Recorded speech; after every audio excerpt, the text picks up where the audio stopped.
शिला प्रभुपाद शिक्षामृत। सबका स्वागत और धन्यवाद। ये शब्द प्रभुपाद जी ने 29 अप्रैल 1973 को लॉस एंजलिस में कहे थे। महान भक्त सर्वत्र श्री कृष्ण को देखते हैं। वास्तव में भगवान हर स्थान पर व्याप्त हैं, किंतु क्योंकि हम निम्न चेतना में हैं, हमें समझना चाहिए कि मंदिर में श्री कृष्ण हैं, श्री कृष्ण सर्वत्र हैं, और चूंकि हमारे पास उन्हें सर्वत्र देखने की दृष्टि नहीं है, इसलिए हमें यहाँ मंदिर में आकर श्री कृष्ण के दर्शन करने चाहिए। यहाँ श्री कृष्ण हैं, दयावश श्री कृष्ण इस रूप में प्रकट हुए हैं जिससे मैं उनका दर्शन कर सकूं। यह श्री कृष्ण की कृपा है। तो यह है मंदिर। तो प्रभुपाद जी का एक एक शब्द जो है बड़ा विचारणीय होता है, और ये शब्द भी बड़े विचारणीय के हैं। प्रभुपाद कहते हैं जो महान भक्त, जैसे प्रभुपाद जी स्वयं अभी महान भक्त, हम तो भी बने नहीं, पर प्रभुपाद जी महान भक्त हैं। वो अपना अनुभव बता रहे हैं। वो सर्वत्र भगवान को देखते हैं, लेकिन हमारे जो मन मलिन हैं, कोई भौतिक उपाधि हमारे पास हैं, उनका हमें अहंकार है कि मैं बहुत पढ़ा लिखा हूँ, बड़ा विद्वान हूँ। अरे तेरी विद्वता से भगवान मिलेंगे तेरे को? भगवान तो मिलेंगे भाव और भक्ति से, जब हर जगह हम भगवान को देखेंगे। तो वास्तव में भगवान हर स्थान पर व्याप्त हैं।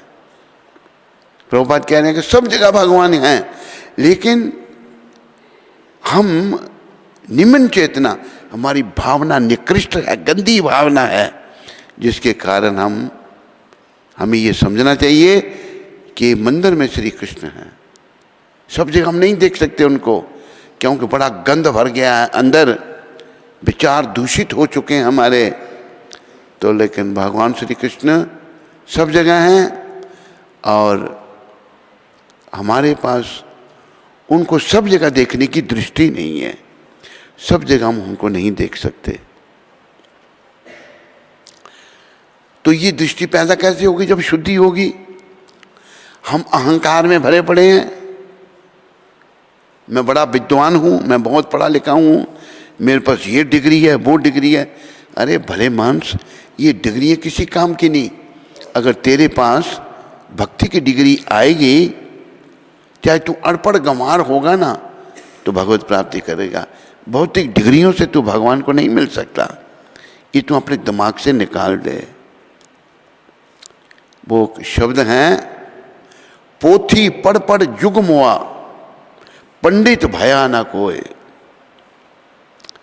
बड़े ग्रंथ पढ़ लिए, लेकिन कोई ज्ञानी पंडित नहीं बन सका।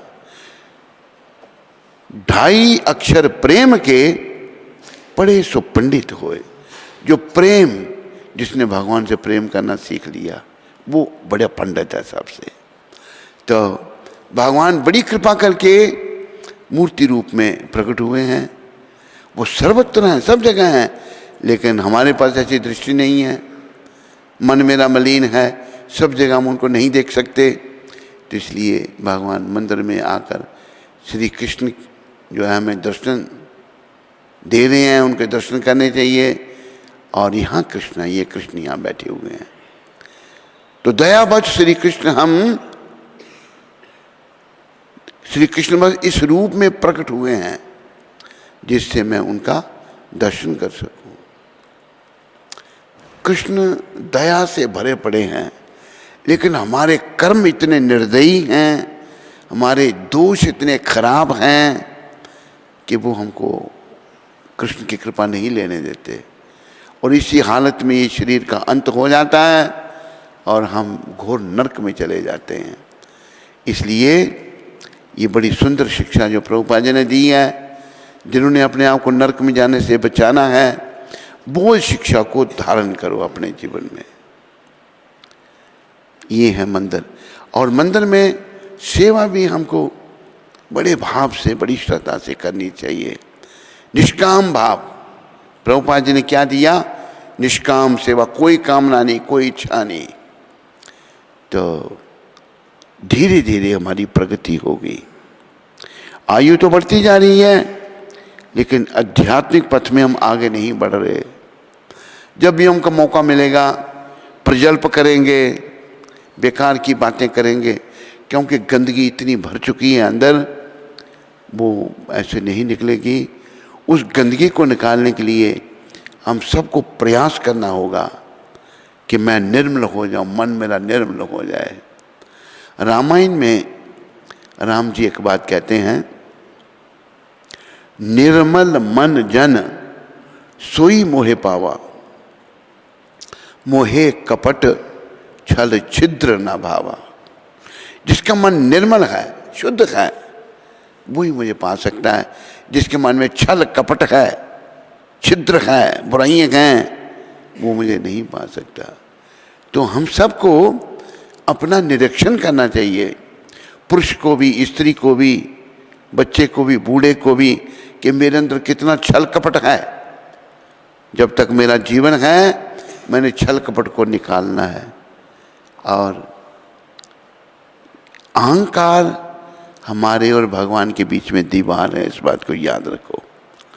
जब तक हम लोग शरीर के स्तर पर रहे, शरीर के स्तर के काम किए, भोग विलास में पड़े रहे, शराब पी, मांस खाया, सिगरेट पिए, व्यभिचार किया, बच्चा पेट में आया मार दो इसको, तो छल कपट छिद्र जो हैं ये हमको अधोपतन को ले जाते हैं। अपने अंदर झांक के सब देखो, सारे सुनने वाले, और प्रयास करो प्रभुपाद और नित्यानंद भगवान की कृपा से अपने अंदर से गंदगी निकालने का। नहीं करोगे, समय बीतने पर पछताना पड़ेगा। संत भी कह रहे हैं, और उन महान संतों की कृपा से हम भी ऐसा कह रहे हैं, क्योंकि हमें अपने विचार व्यक्त नहीं करने, हमें जो प्रभुपाद जी ने कहा है उनको यथारूप लोगों के आगे रखना है। तो प्रभुपाद मंत्र के बारे में समझा रहे हैं, और प्रभुपाद ही अभी ये भी मैं आपको बताना चाहता हूँ, ये जो नई बीमारी आई है, इससे बड़ी तबाही हो रही है, बहुत बुरी हालत हो रही है। होलसेल में लोग मर रहे हैं, सड़कों पर लाशें पड़ी हुई हैं। ये हमारे ही खराब कर्म है। और प्रभुपाद भविष्यवाणी कर गए थे। प्रभुपाद ने कहा था कि वर्ल्ड वार होगी, दुनिया में जंग होगी। ये दुनिया में जंग ही है। संत डायरेक्ट नहीं कहते, अपना संकेत दे देते हैं। और ये वर्ल्ड वार हो रही है सारी दुनिया में, और भारत बुरी तरह से इसका शिकार बन गया है, बड़ा पीड़ित हो रहा है भारत। तो हमको भगवान की, प्रभुपाद जैसे संत की और कली पावन अवतार गौर निताय ही बचा सकते हैं। हमें अपनी होश में आकर उनके चरणों की शरण लेनी है अपने उज्जवल भविष्य के लिए। बोलो पतित पावन शिला प्रभुपाद की।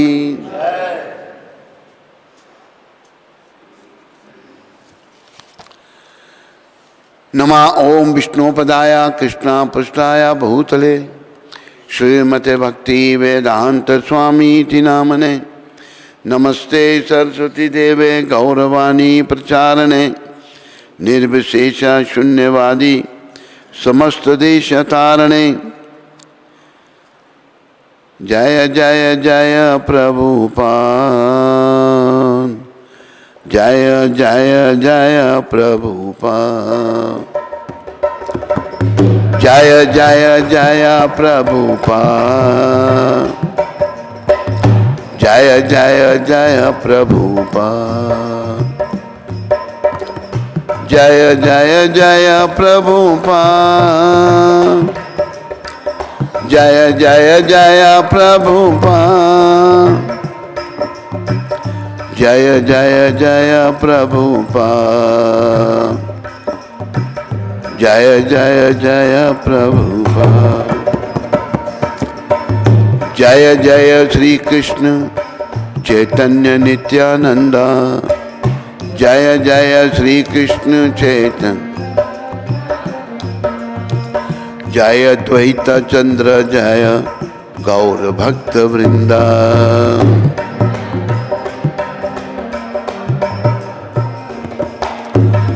जय जय श्री कृष्ण चैतन्य नित्यानंद, जय जय श्री, जय द्वैत चंद्र जय गौर भक्त वृंदा, जय द्वैत चंद्र, जय जय श्री कृष्ण चैतन्य नित्यानंद, जय जय श्री, जय द्वैत चंद्र जय गौर भक्त वृंदा।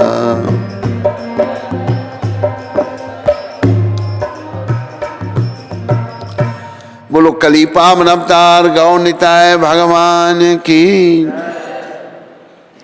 बोलो अद्वैताचार्य गदाधर श्रीवास ठाकुर की, बोलो समस्त गौर भक्त वृंद की, बोलो पतित पावन शिला प्रभुपाद की जय। तो आज प्रभुपाद कृपा से, गौर निताय की कृपा से, पंच तत्व की कृपा से कथा का 31वां दिन है।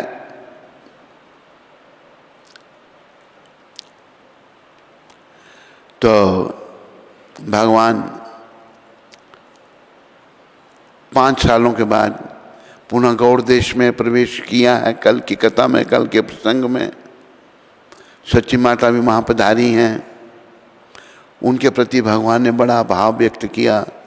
हम सब मूर्खों को शिक्षा दी कि माँ का पद बहुत ऊंचा है, माँ ने जन्म दिया है, उसका सम्मान करना चाहिए। खुद करके भगवान दिखा रहे हैं। और अभी गौरहरि अति दयालु भगवान अद्वैताचार्य के घर में हैं। श्री अद्वैत प्रभु श्री गौरहरि को स्वयं भोग गृह में लेकर पधारे। सच्चिनंदन के साथ उनके सब पार्षद भी थे।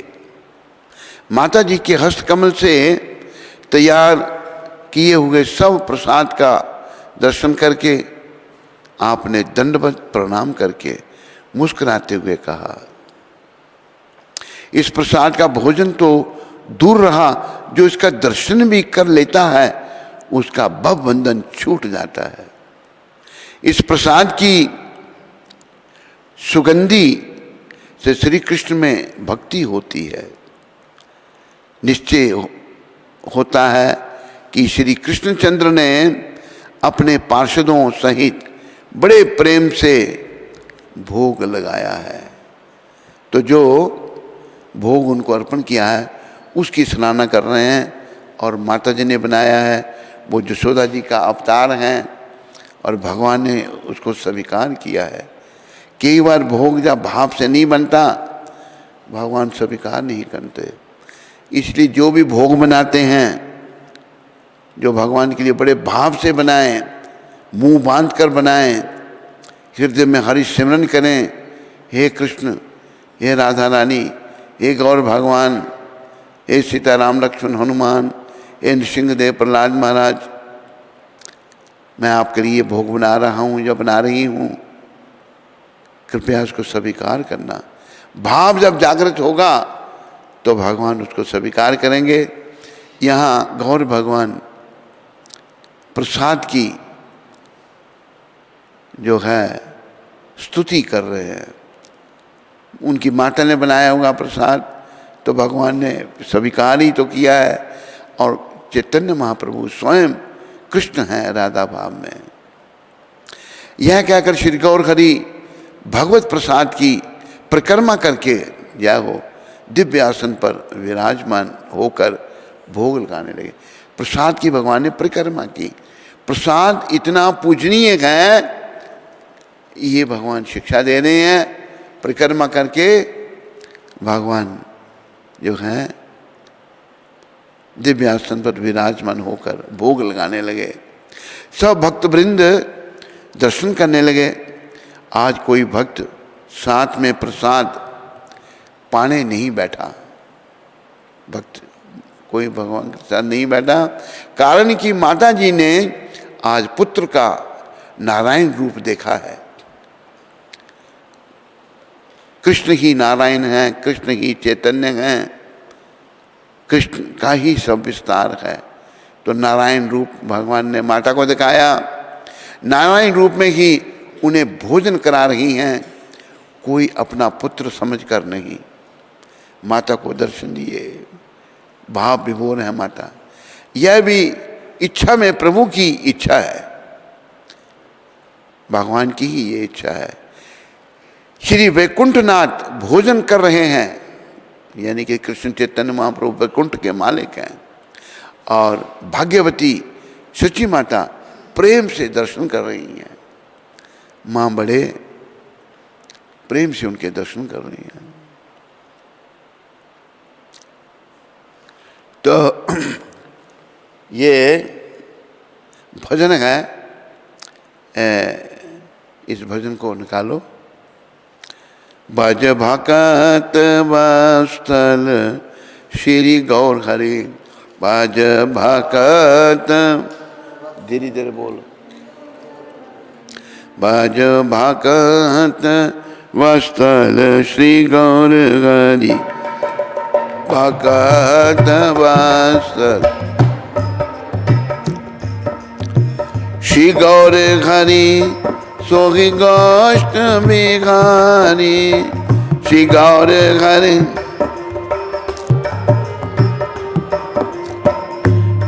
भज भकत वत्सल श्री गौर हरि, भज भकत,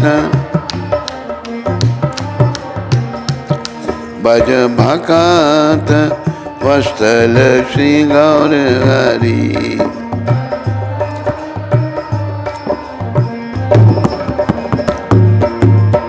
श्री गौर हरि सोहि गोष्ठ बिहारी, श्री गौर हरि। नंद जशोमति चित हरि, नंद जशोमति चित हरि। भज भकत वत्सल श्री गौर हरि। जब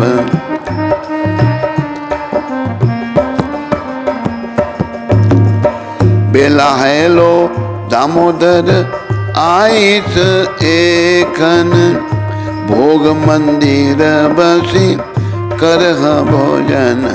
भज भकत वत्सल श्री गौर हरि, भज भकत।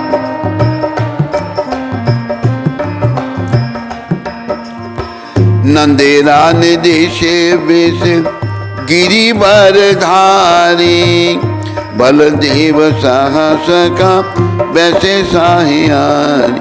भज भकत वत्सल श्री गौर हरि, भज भकत।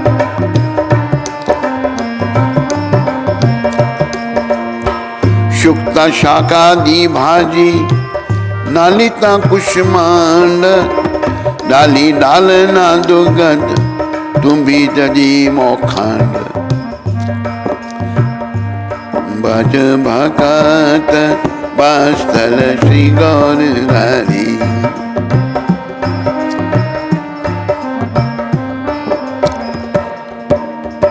मुदग बड़ा माया बड़ा रोटी का कृतांत, सुपली पिष्टक शीर पूरी पायासां। भज भकत वत्सल श्री गौर हरि, भज।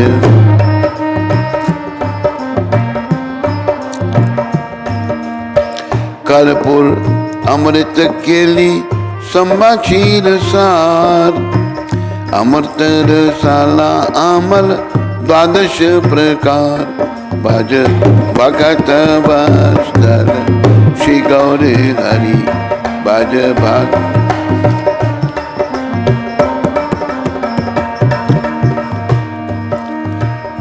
मोची चीनी सर पूरी लड्डू रसावाली, भोजन करे ने कृष्ण आय कुतूहली, बज भगत बस्तल श्री गौर हरि, बज भगत।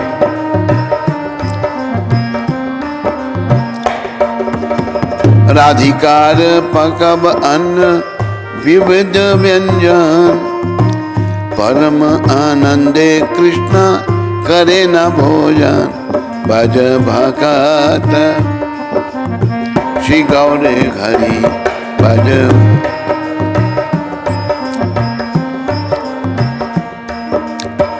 चले बले लड्डू खाए श्री मधु मंगल, बगल बजाए आर देही हरि बोल, भज भगत बत्सल श्री गौर हरि।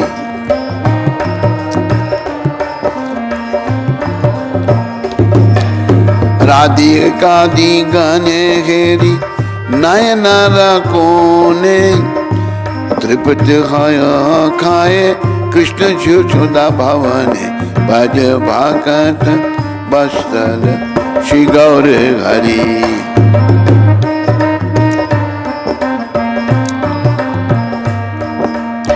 भोजन ते पिए कृष्ण सुवासित बारी, सबे मुख प्रक्षाल हय सारी सारी, भज भगत बस्तल श्री गौर हरि।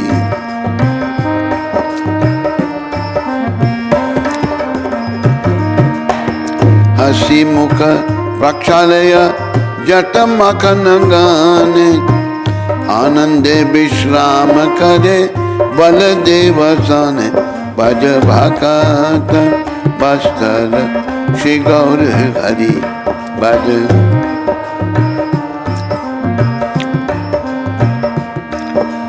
जाम्बूल रसाल आने तांबुल मसाला, ताहा खोए कृष्ण चंद्र सुखे निद्रा गेला, भज भगत बस श्री गौर हरि।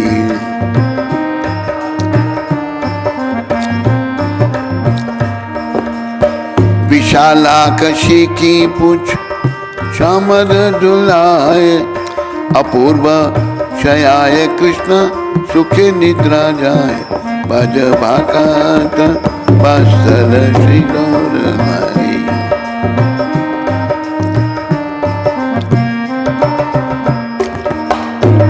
यशोमती आज्ञा पाए घनिष्ठ अनीत, श्री कृष्ण प्रसाद राधा मुझे गया प्रीत, भज भगत भाव।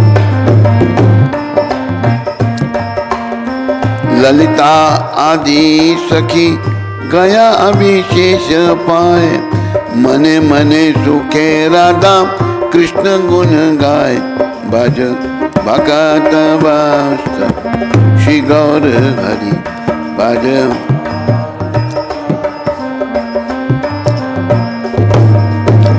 हरि लीला एकमात्र जहारा प्रमोद, भोगारती गाए सही भक्ति विनोद, भज भगत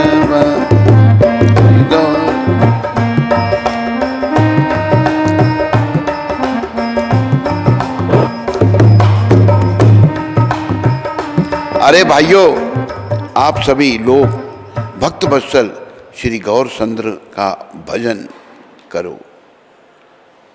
ये हमारे परमाचार्य भक्ति विनोद ठाकुर कह रहे हैं, जो भगवान के पार्षद हैं। उनकी लीलाएं बड़ी अद्भुत हैं, जो और कोई नहीं श्री नंद बाबा व यशोदा मैया के चित्त को हरण करने वाले हैं। गोचारण के लिए वन वन में विचरण करने वाले नंद नंदन ही हैं।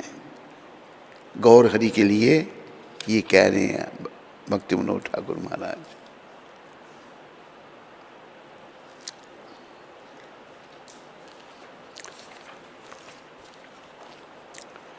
श्री नंद बाबा जी ने दामोदर को आदेश दिया कि समय हो गया है, भोग मंदिर में जाकर भोजन करने के लिए बैठो। उनके आदेश पर गिरिवरधारी बलदेव तथा अन्य सखाओं के साथ बैठ गए। शुक्ता, शाक, भाजी, नालिता, कुष्मांड, डाली, डालना, दुगत, तुम्बी, दधी, मोचा खंड, मूंग का बड़ा, मांस का बड़ा, रोटियां, घी युक्त अन्न। अन्न बंगला भाषा में चावलों को कहते हैं, उसमें घी डाला जाता है। शुष्कली पिष्ट पीठा, खीर, पुली, खीर, पायस, खीर, अमृत केली, रंबा केला, 12 प्रकार के रस, लुची, चीनी, सरपुरी, लड्डू आदि का कृष्ण कौतूहल पूर्वक भोजन करने लगे। श्रीमती राधिका जी के द्वारा पकाए हुए नाना प्रकार के सुस्वादिष्ट एवं रसमय व्यंजनों को कृष्ण परम आनंद पूर्वक ग्रहण करने लगे। इतने में ही मधुमंगल ने छल बल से श्री कृष्ण के हाथ से एक लड्डू खा लिया।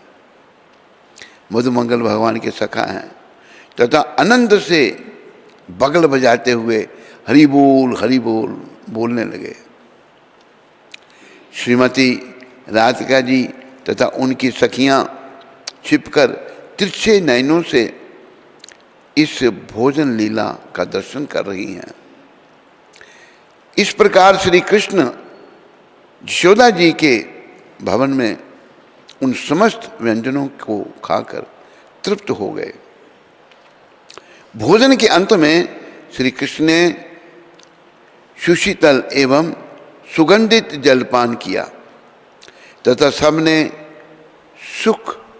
सबने मुख धो लिया।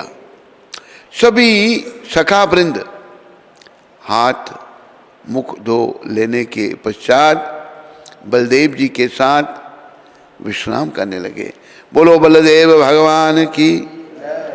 उसी समय जाम्बुल एक सेवक लौंग, इलायची, कर्पूर आदि सुगंधित मसालों वाला तांबुल लेकर आया। श्री कृष्ण उसे खाकर सुखपूर्वक सो गए।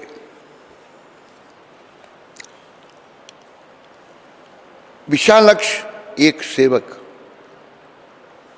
मयूर पूछ यानी मोर पंख एवं चामर ढुलाने लगे तथा श्री कृष्ण उस अपूर्व शैया पर निद्रा में सो गए। तत्पश्चात यशोदा मैया की आज्ञा से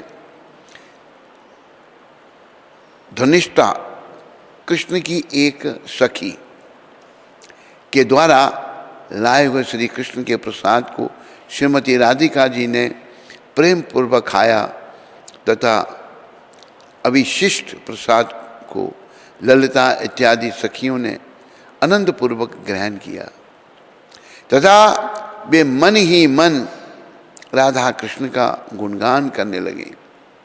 राधा कृष्ण की ऐसी लीलाएं ही जिनके लिए आनंद का एकमात्र विषय हैं, वे भक्ति विनोद ठाकुर जी भोग आरती गा रहे हैं। बोलो भक्ति विनोद ठाकुर जी महाराज की जय।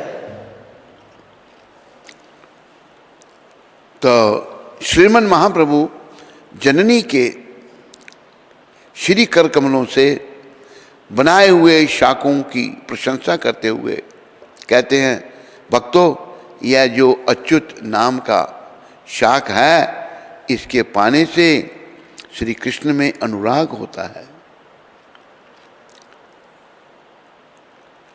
अच्युत अच्युत अच्युत नहीं अच्युत अच्युत, ये जो अन्य शाक हैं इनके पाने से श्री कृष्ण की भक्ति मिलती है।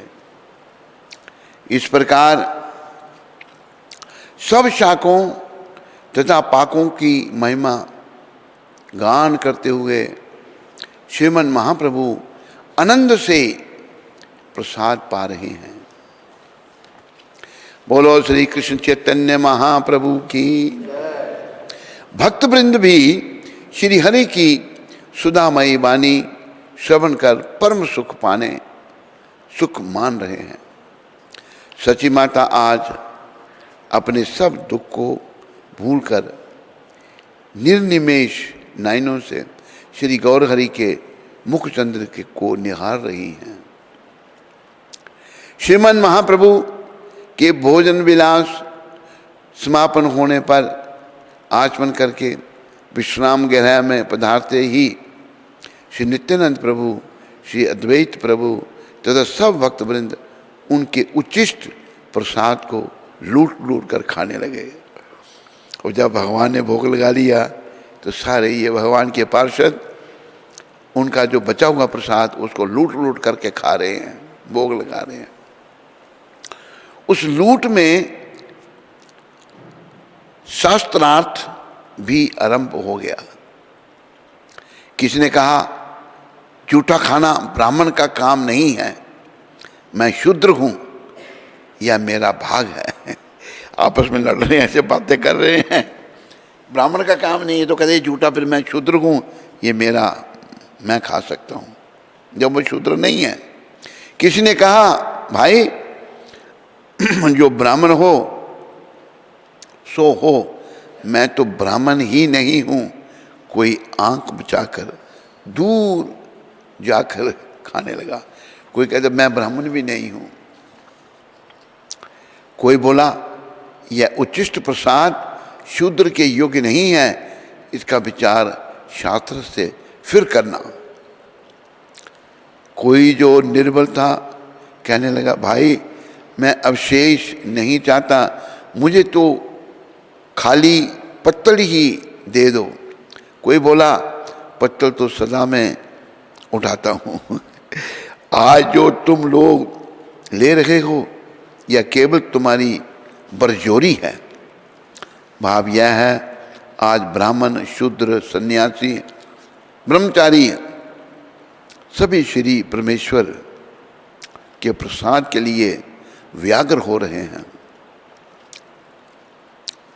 क्योंकि यह महाप्रसाद बड़े भाग्य से मिलता है। श्री अद्वैत भवन में आनंद की लहरें उठ रही हैं। भक्तवृंद श्रीमन महाप्रभु के अधारामृत प्रसाद को पाकर परमानंद मान रहे हैं। श्रीला वृंदावन दास ठाकुर का कथन है कि जो सज्जन इस आनंदमय संवाद का पठन व श्रवण करेंगे उनका अविद्या बंधन कट जाएगा तथा उन्हें अब अवश्य में प्रभु का प्रेम भक्ति धन लाभ होगा। बोलो वृंदावन दास ठाकुर जी महाराज की। श्रीमन महाप्रभु शांतिपुर में अद्वैत भवन में कई दिन रहे।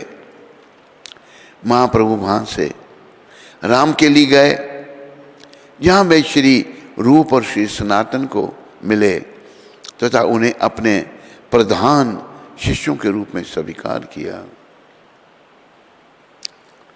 देखो हमें थोड़ी सी कोई विद्वता में प्राप्त हो जाती है तो अहंकार आ जाता है, मैं बहुत पढ़ा लिखा हूँ। रूप सनातन जो थे बड़े विद्वान थे उस टाइम, महाप्रभु के टाइम कई भाषाएं इनको आती थी और एक प्राइम मिनिस्टर, एक फाइनेंस मिनिस्टर। तो ये दोनों ने अपनी नौकरियां छोड़ दी और गौर भगवान की सेवा में आ गए। आगे भी वर्णन आ रहा है शिला रूप सनातन महिमा वंश परंपरा। शिला रूप और शिला सनातन कौन है? इनके पूर्व पुरुष दक्षिण भारत के वैदिक श्रेणी के ब्राह्मण थे। कर्नाटक देश के किसी अंचल में उनका राज्य था। परवर्ती काल में उनके वंशज श्री पद्मनाभ गंगा तीर पर वास करने के उद्देश्य से नवहट नेहाटी चले गए। उनके पुत्र श्री मुकुंद देव गौड़ के बादशाह के एक उच्च कर्मचारी थे, जो गौड़ देश की राजधानी गौड़ शहर के निकट रामकेली में रहते थे। मुकुंद देव के पुत्र श्री कुमार देव पूर्व बंग के माकला चंद्रदीप में जाकर रहने लगे थे। उनके कई पुत्र थे, जिनमें अमर, संतोष और बल्लभ मुख्य थे। उनकी अकाल मृत्यु के पश्चात तीनों के पालन पोषण का भार मुकुंद देव पर आ पड़ा। शिक्षा। मुकुंद देव उन्हें रामकेली ले गए। उनकी शिक्षा की उत्तम व्यवस्था की। रामकेली में रामभद्र वाणी विलास के व्याकरण पढ़ाने के लिए नियुक्त किया। व्याकरण का पाठ समाप्त होने पर उन्हें नवद्वीप भेज दिया। वहाँ तीनों भाइयों ने सार्वभौम भट्टाचार्य और उनके छोटे भाई विद्या वाचस्पति से न्याय आदि शास्त्रों का अध्ययन किया। जब वे सभी शास्त्रों में व्युत्पन्न हो गए, मुकुंद देव ने उन्हें राज कार्य के योग्य बनाने के लिए अरबी और फारसी की शिक्षा देना आवश्यक समझा। इन भाषाओं का अध्ययन करने के लिए उन्होंने उन्हें अपने मित्र सप्तग्राम के शासक सैयद फखरुद्दीन के पास भेज दिया। उनके तत्वाधान में उन्होंने वहाँ के मुल्लाओं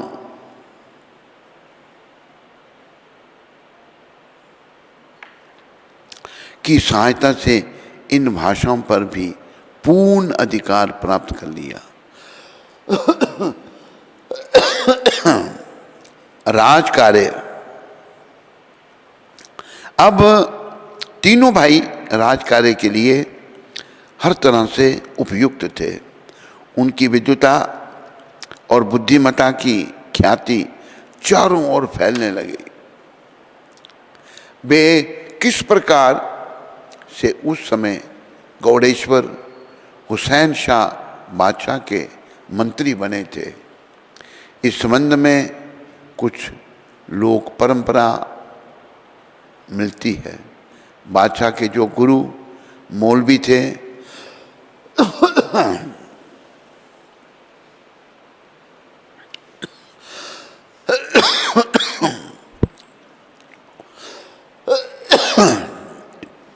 इस संबंध में कुछ लोक परंपरा मिलती है। बादशाह के जो गुरु मौलवी थे वे साधक पुरुष थे। वे भूत भविष्य आदि के संबंध में बता सकते थे। किसी समय जब बादशाह ने उनसे संसारिक उन्नति के विषय में प्रश्न किया तो उन्होंने बताया था, तुम्हारी इस महानगरी में परम विद्वान और सर्वगुण संपन्न दो ब्राह्मण संतान रहते हैं, जिनके नाम हैं अमरदेव और संतोष देव। यदि तुम उनको मंत्री पद प्रदान करोगे तो तुम्हें बहुत वैभव और राज्य आदि संपत्ति मिलेगी।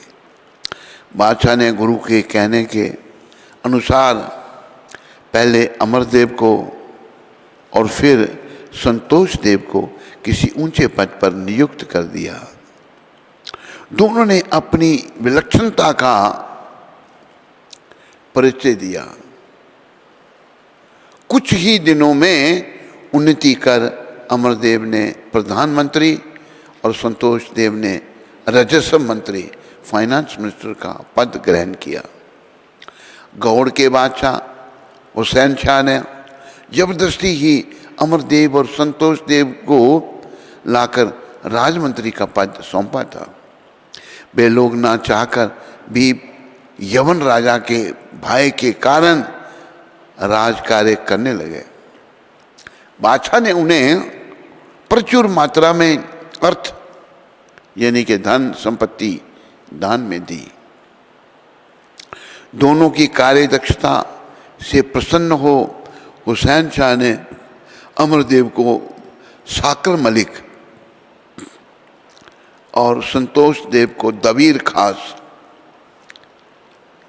की उपाधि दी। राज कार्य करते समय संतोष और अमरदेव मुसलमानी पोशाक पहनते, मुसलमानी तौर तरीके और अदब कायदे का पालन करते और फारसी भाषा बोलते।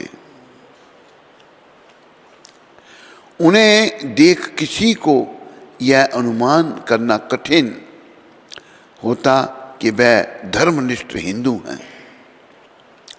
उसी समय से आरंभ करके संतोष और अमरदेव गौड़ देश की राजधानी रामकेली में आकर रहने लगे थे।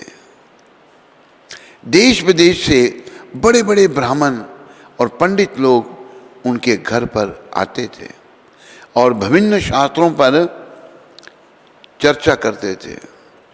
कर्नाटक से ब्राह्मण वृंद के आने पर वे लोग अत्यधिक आदरपूर्वक उन्हें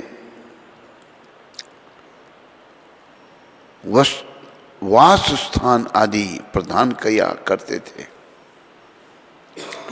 गंगा के तट पर उनका वास स्थान था, अतः आज भी वह गांव बटवासी नाम से प्रसिद्ध है। जब वे रामकेली में अपने घर पर होते तब वैष्णवोचित सदाचार का पालन करते, साधु संघ शास्त्र चर्चा, श्री विग्रह सेवा आदि करते और समय समय पर वृंदावन लीला का अनुष्ठान करते। वृंदावन लीला के उनके और अमरदेव के द्वारा प्रतिष्ठित श्री विग्रह और वृंदावन लीला से संबंधित उनके द्वारा बनवाए श्याम कुंड, राधा कुंड, ललिता कुंड, विशाखा कुंड आदि सरोवर वहाँ आज भी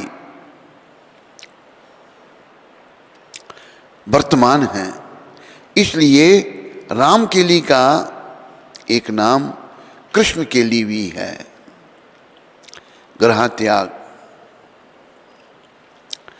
विषयी और विधर्मी राजा की सेवा करते हुए संतोष और अमरदेव का इस प्रकार निरंतर नियमित रूप से सेवा पूजा अर्चना और ध्यान आदि में लगे रहना दुष्कर था। फिर भी वे यथासंभव अपने आत्मा को उसका स्वाभाविक आहार देने की चेष्टा करते। यहाँ पर आत्मा को उसका स्वाभाविक आहार, देखो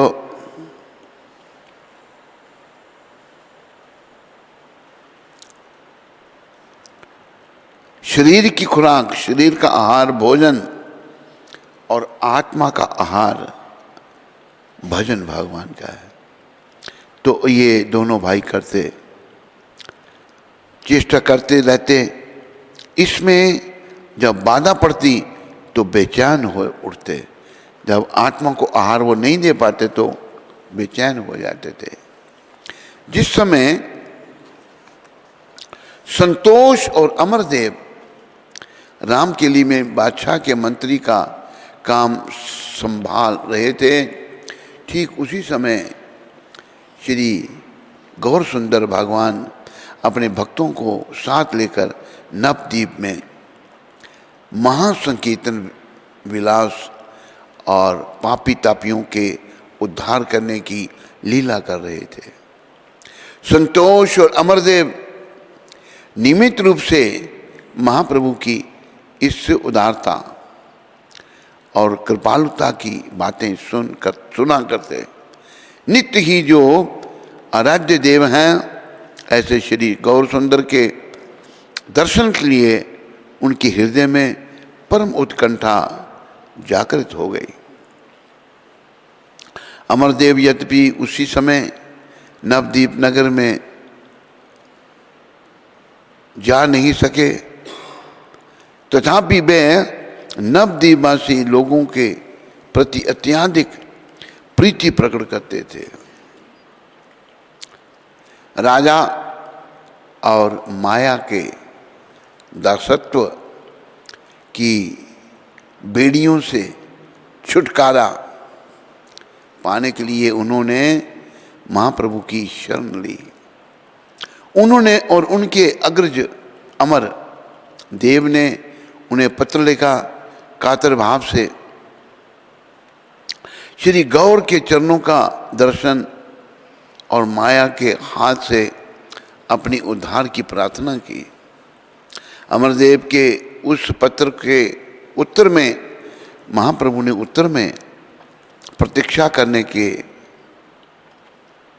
करने का आदेश दिया और कहा, जिस तरह से एक परपुरुष के प्रति अनुरक्त स्त्री स्वामी की सेवा में अनुरक्त दिखाई देती है, ठीक उसी तरह से तुम लोग भी अपने चित्त को श्री कृष्ण के चरणों में स्थिर रखकर बाहरी राजकार्य में अपना अनुराग दिखलाते रहो। श्री कृष्ण शीघ्र ही तुम लोगों पर कृपा करेंगे।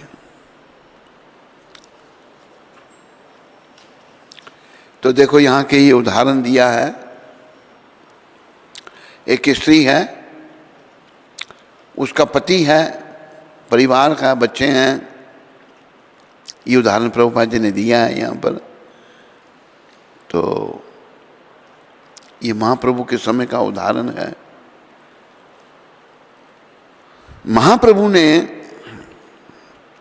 लिखा इन दोनों भाइयों को, जो बाद में जाकर रूप और सनातन बने। उन्होंने कहा कि हमें इससे मुक्त करो, जबकि एक फाइनेंस मिनिस्टर हैं और एक प्राइम मिनिस्टर, वो नहीं चाहते कुछ भी, वो भक्ति करना चाहते हैं। तो महाप्रभु ने पत्र लिखा कि जैसे एक स्त्री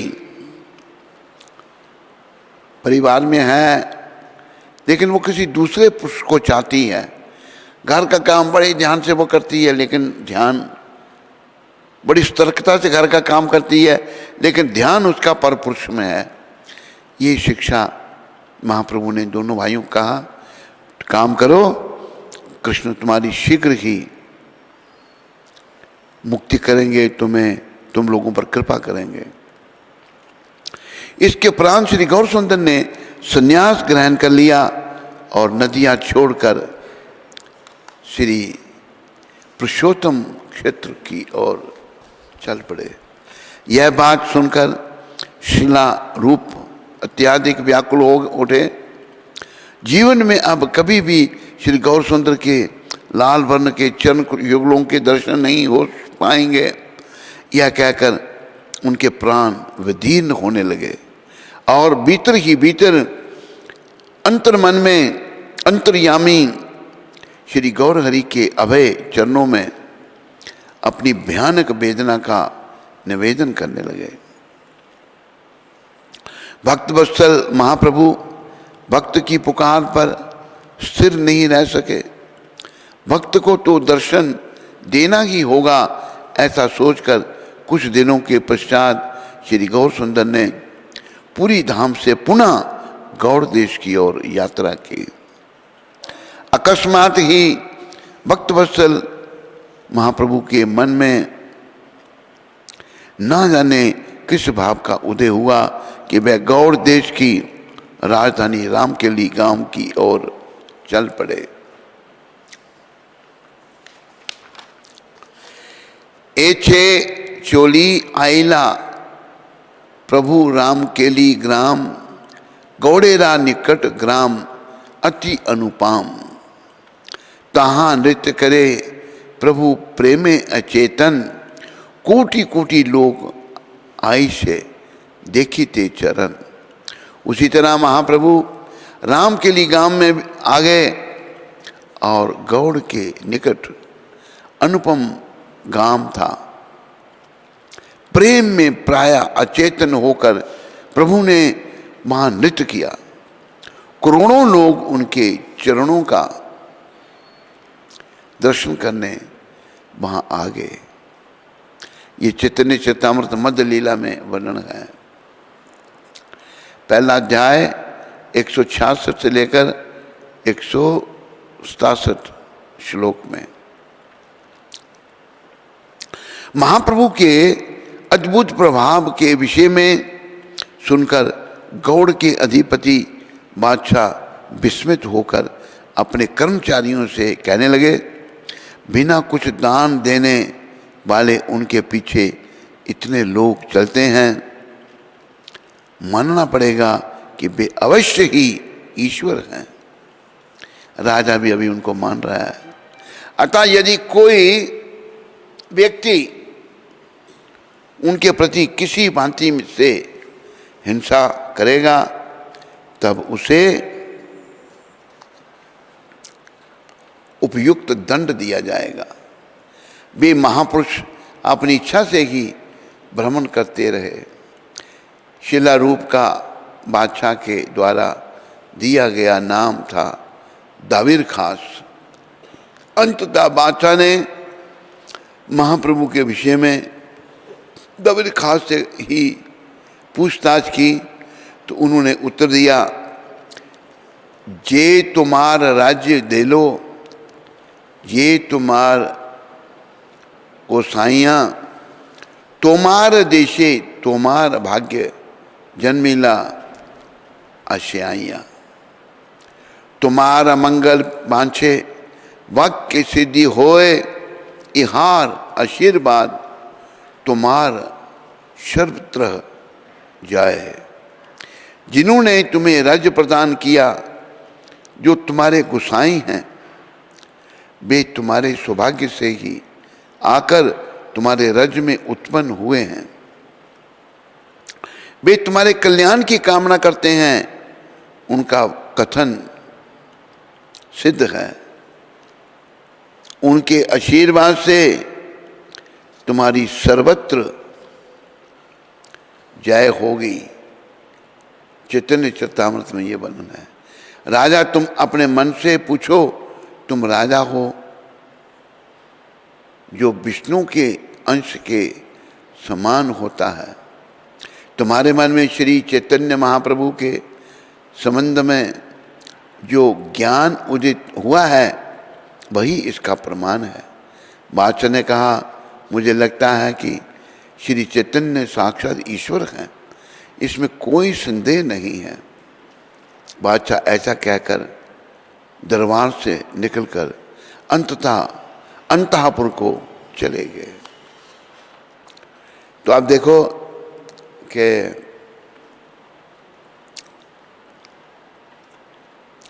जब उस समय का जो नवाब था, हुसैन शाह, बंगाल का राजा था, बादशाह, उसने जब भगवान के बारे में सुना तो लाखों लोग उनके साथ पीछे चल पड़ते थे। तो उसने ये शब्द भी पीछे आए कि मैं अगर किसी को वेतन नहीं दूं, मैं राजा हूं, उनको सैलरी नहीं दूं तो छोड़ के चले जाएंगे, लेकिन बिना किसी पैसे लिए लाखों लोग जो उनके पीछे चल रहे हैं, ये अवश्य ही भगवान हैं, ईश्वर हैं। यही उनसे उनकी चर्चा रूप गोस्वामी प्रभुपाद से भी हुई और उन्होंने कहा कि जिन्होंने तेरे को ये राज्य दिया है वही तेरे इसमें नवद्वीप में प्रकट हुए हैं और ये भगवान है। तो राजा के साथ ये बातें होकर वो चला गया फिर अंतापुर। बोलो गौर हरि भगवान की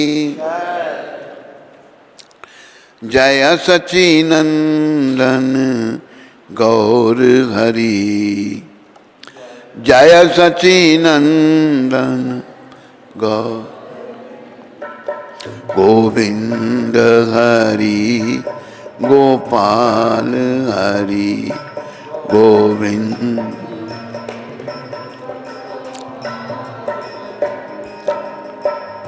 निताय गौरंगा निताय गौरंगा निताय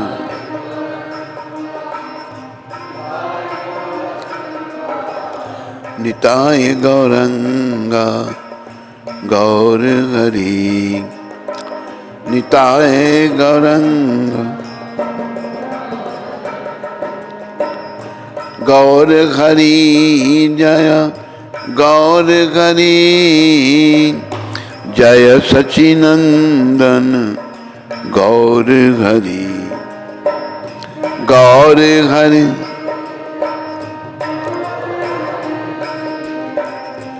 जय सचिनंदन गौरंगा गौरंगा नित्यानंद नित्यानंद नित्यानंद नित्यानंद नित्यानंद नित्यानंद।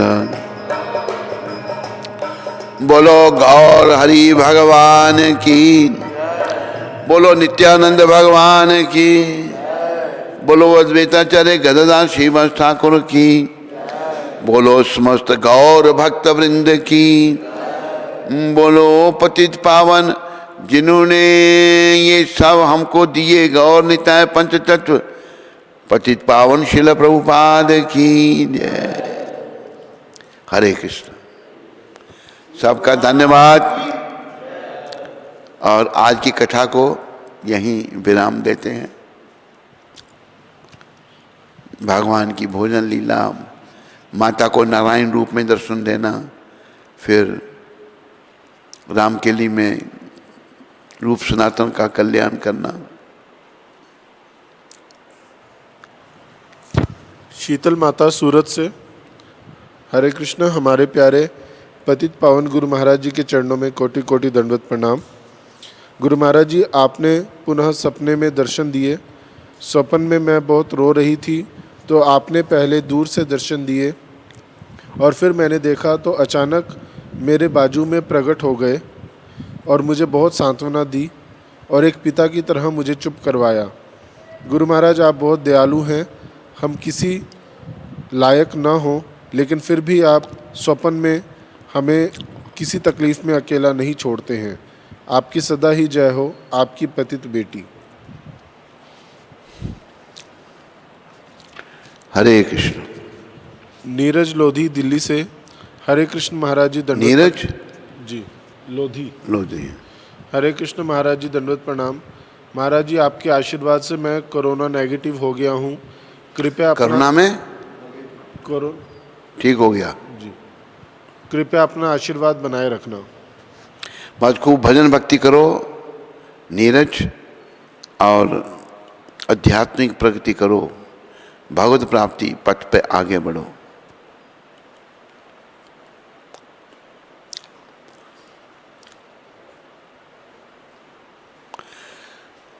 स्कंद पुराण में तुलसी देवी की प्रशंसा इस प्रकार की गई है।